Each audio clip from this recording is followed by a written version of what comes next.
I will knock the head off your shoulders. Boy, I will knock the head straight off your shoulders. He meant business. That's a serious threat.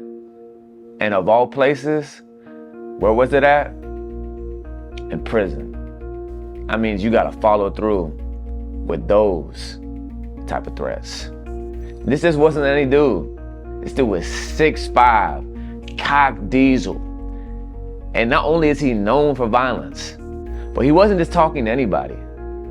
He was speaking and talking and threatening and looking directly at the police. All right, good afternoon. This is State of Florida versus Stephen Testo with multiple cases before the court.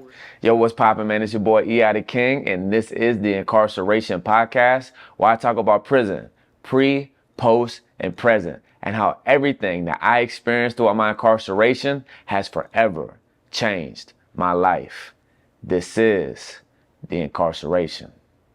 Forever Convict family, we are on the journey to 50,000 subs. 50,000 subs. Right now we're at 17,000, almost at 18. So listen, man, y'all have been blowing this channel up. I greatly appreciate it. So right now we're on the mission to 50,000 subscribers. If you have not subscribed and you enjoy prison content, go ahead and subscribe. Or if you know other people who also are interested and like hearing about prison content, go ahead and share this channel with them. Go ahead and put your experiences. If you've been in county jail, if you've been in prison, if you've been in any state facility, if you've been incarcerated at all, go ahead and put your stories in the comments. We'll talk about it. Anything that I haven't mentioned, go ahead and let me know and we'll talk about it. All prison related content. So in prison, as I've mentioned before, there's this drug and it's called TWACK. Some people know it as K2 or SPAZZ, but what it is, it's synthetic marijuana. And I think it first started jumping like in the early 2000s, whenever people who were on probation, they couldn't smoke weed without violating because of dirty urine.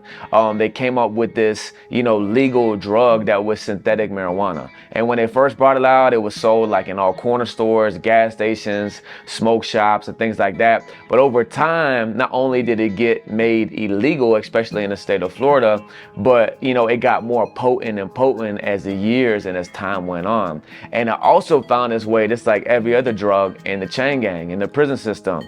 But by the time it hit the prison system, it hit the prison system just like it did on the street. It wasn't that strong at first. It was just like a light high. But over the years, as people began to figure out, that this stuff isn't healthy for you, and I don't know what type of chemicals or what type of concoctions that is made with, but the stuff going into the prison system, not only here now today, but especially as well in society, man, this stuff is like the new age crack. And that's why it's called TWACK, because it paralyzes people's bodies. They be doing all type of like exorcism, convulsions, screaming, foaming out the mouth, throwing up, literally people dying left and right in the prison system and in society behind this drug. And a lot of people are just throwing up and choking on the throw up and, choking and dying.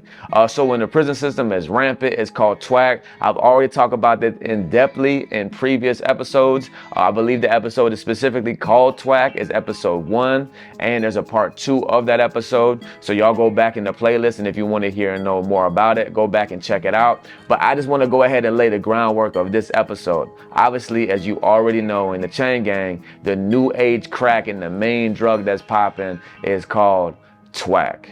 All right, so this is Guy, and for the sake of his privacy and not to put him on blast, I'm gonna go ahead and nickname him Big Man. So Big Man was like 6'5", 6'6", cock diesel, easily probably like 320, Like this dude was, this shredded muscle. He wasn't a fat boy, he wasn't thick. This dude was like cock diesel, Terminator type dude. And this dude also has a big name in the street where he's from. He was a big time dope boy, he was a jack boy, and he had a very well-known name in his city. He was a somebody.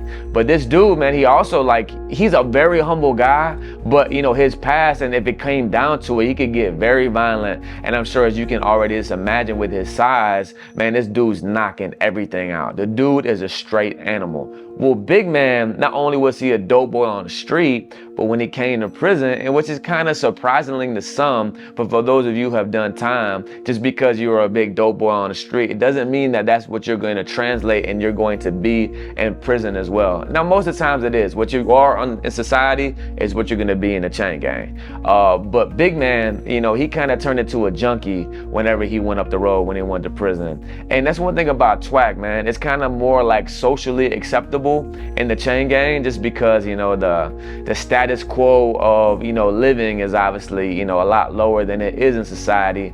But you see, like, just like your average dope boys or hustlers or people like on the street who may smoke loud or, you know, drink or party or hang out or whatever, you know, they go to prison. And because, like, just like I mentioned before, there's every drug in every prison, it's flooded everywhere, depends what state and what prison you're at. But if it's on the street, it's in prison as well. But TWACK, you know, even though some people can look at it like, okay, that's a junkie move, you know, people who smoke that, but it is common to see a lot of dope boys or even guys who gangbang or whatever, you know, kind of like strung out on that TWACK. So that's how Big Man was. You know what I mean? He wasn't just a casual smoker, you know, he was kind of junkie stunned. He would go through his phases, you know, sometimes he would be sober, but a lot of times he would be in his junked out phase. And I knew this because I did years with him in the dorm. And this is a story about how Big Man went crazy on the police and had them boys terrified. He had them shook. So as I mentioned about Big Man, like, not only did he have a drug problem, but he also didn't mind associating himself with the junkies that were around him. A lot of times, just like in society, in prison, you know, what's the saying? Birds of a feather flock together. So a lot of the junkies, they'll hang out because, you know, they're always finessing and manipulating each other and stealing from each other. There's been time and time again where I've seen countless fights and conflicts behind two guys or a couple guys who smoke together, and one guy will be all twacked out and slumped over while his homie's trying to steal his dope. You know, so that happens all the time. And, you know, sometimes they're cool with each other and they smoke together and they, you know, they put in together, and sometimes they're stealing from each other and fighting each other. Well, Big Man, you know, he hung out with the junkies because during this period of time, he was really junked out. And he wasn't just smoking any type of dope. As I mentioned before in a previous episode, on the pound that was flooded at this time, this dope was called that black. And the reason why it was called black was because it was literally pitch black. Once again, man, this stuff is straight chemical, it's poison. I don't know what it is, but this stuff was literally killing people on the prison compound left and right. People are dropping. I remember, no exaggeration, 8 people died in 1 month. 8 people died at this prison in 1 month behind this bad batch of dope, which was called that black. And the crazy thing about it, all the junkies, like, they wanted that.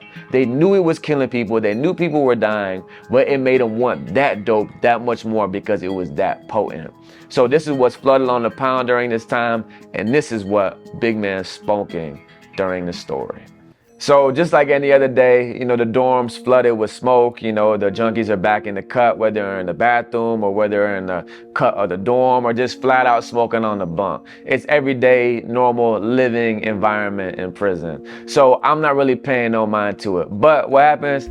Count time, count time, count time. They already called recall. Everybody's taking their time getting to the bunk. And now the police are coming out immediately on our side. Rather than counting the dorm on the other side first, they come to our side. Why? Because obviously they smell the smoke and they want to come over here and they want to yell at everybody and threaten to shake us down. So the moment that everybody's scrambling, getting back to their bunk, Big Man, apparently he was already smoking at his bunk, which good thing he's already there because he probably couldn't have made it back to his bunk for count time. So right when the police come in, they smell that TWACK, they immediately start yelling. And while they're yelling, something happens in Big Man's mind to where the police now become a threat. Obviously, we can't get into his mind. We don't know what's going on in his mental, but that's what flipped the switch for Big Man. And keep in mind, like, I don't want to again put the names out there, but the sergeant doing count at this time is one of the main sergeants on the pound who is like known for being that guy. That guy as in he's taking everybody to jail first quarter.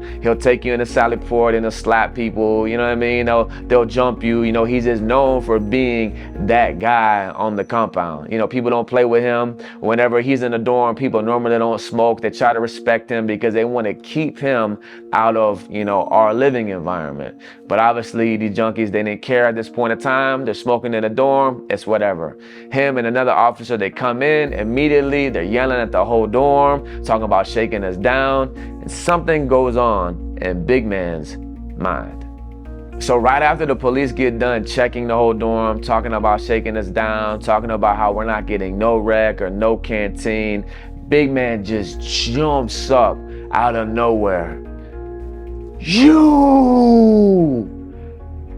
Shaking, not even really saying nothing. Keep in mind, now he's 6'3", 6'4". I mean, probably, I don't know. This dude is huge, probably 6'4", 6'5". This dude is huge. Jumps up in the middle of countdown, pointing straight at the police.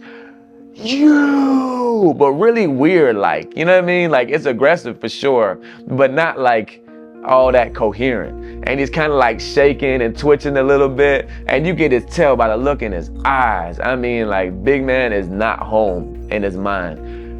You, the police kind of shook.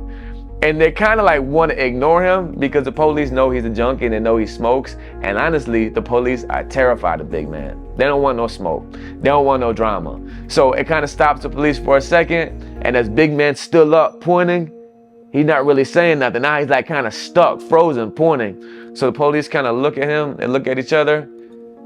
And they don't even address it. They just acting like they ignore it because they don't want to start no drama with Big Man. So they just keep walking, counting. But then like that pisses Big Man off even more. So then he comes to again, he's like, you, and they're ignoring him because yo, the police are scared. They don't want no smoke with Big Man. You, who is counting? He's talking crazy. You, who is counting? Now the police, they kind of like, they're done counting and they come and stand by each other. They're standing over there like in the open area of the dorm and they're just looking at him, kind of not knowing what to do. And they're slowly walking towards him. They probably shouldn't have done that. They probably should have just left. But now when they're slowly walking towards him, Big Man just snaps. I will knock your head off your shoulders. I will knock your head off your shoulders. Now he's flexing and now he's slowly starting to walk towards the police, fist balled, and he looks like the Hulk, the Terminator, I mean, the Predator all combined as in one. It looks like he's ready to go to war with the police. And it's funny now, like me telling it, but like a lot of times, like yo, in the chain gang, yo, people laugh at like dummy, like crash out moves. But this was so tense in the moment, like it was silent like the Wild Wild West. Nobody's even laughing. Everybody's just like blow, like dog, like Big Man's about to go to war with these two police officers. So immediately the police hit the panic button, but they do it like on the slide because they don't want to make a big scene for him. So all the police rush to the dorm, everybody comes in. Right when the police come in, like the main sarge tells everybody to chill. And they see it's Big Man and the rest of the police. So now they got like 7 to 10 like officers coming in the dorm. And that kind of like takes Big Man over the edge even more. He sees them all coming in. So he's like, just like standing there flexing, yelling, and he's just ready to like tee off on anybody.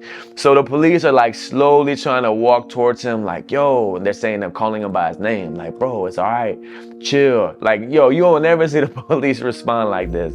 And like, they're really like in fear of their lives. They're trying to like calm him down because they know like he's high. First of all, he's huge. He could do like immense harm to anybody sober. But while he's high, like ain't no telling what he's liable to do. So this is the first time I've seen police like, oh, there's like the two main ones who are counting, and I think another guy come up. There's like 3 of them. They're like gently trying to like woo him down, like calm him down, like, bro, like it's all right, you know what I mean? We just want to talk to you. And it's funny because like it's actually working. You can see like Big Man, he's like, you know, he's like coming to his mind. He's like actually kind of coming to. So they keep slowly walking towards him and calming him down. There's a couple instances where he, riles back up for a little bit. So all this is probably taking, like no exaggeration, anywhere from like 7 to 10 minutes. Finally, they like woo him down, calm him down, and they can't even cuff him. They don't even try. They just like got their arms like on his shoulder, like patting him, and Big Man's acting like a big kid now. Like you can tell, like he gets like pouty face, all sad, and he's like slowly like walking out of the dorm. And like, bro, like the moment that he walks out the dorm and the salad port closes, everybody starts dying, laughing, clowning. I mean, it is not funny to where we should be laughing at it now, but honestly, looking back, it is still kind of is humorous. So they get him in the salad port, and man, I remember when they got him in the salad port, all the police were in the salad port. So like they calmed him down, and he's kind of like in a childlike state mentality to where he's like all calm and kind of sad, like walking in the salad port. But there's so many police in the salad port that when he walks in there, I guess maybe like the energy and the vibe from the other cops is kind of hostile, and he probably felt that. So right when he got in the salad port, he nutted up again. And he got like, there's like 15 police officers, I don't know how many, but there's a gang load of police in the salad port, and he got them all shook. They like all circled up around him, but that's making it worse for Big Man. Now he's like standing in the middle of them like the Hulk, like just like yelling at them. And again, those 3 officers who calmed him down the first time, it took him a while, but finally they were able to calm him down again and like woo him and calm him down. And then finally, they actually got him in cuffs, you know, and he's so big though, they got to put like 2 handcuffs together to even cuff him up. No, they didn't even cuff him in the back. I remember now they cuffed him in the front. And man, but I remember whenever they cuffed him, he just started boo-hooing, crying. I'm talking about like wailing, weeping, crying, hysterically like a child. And it just goes to show you like the danger of this poison that's on that dope, and how like it just attacks people's like psyche and their mentality in it.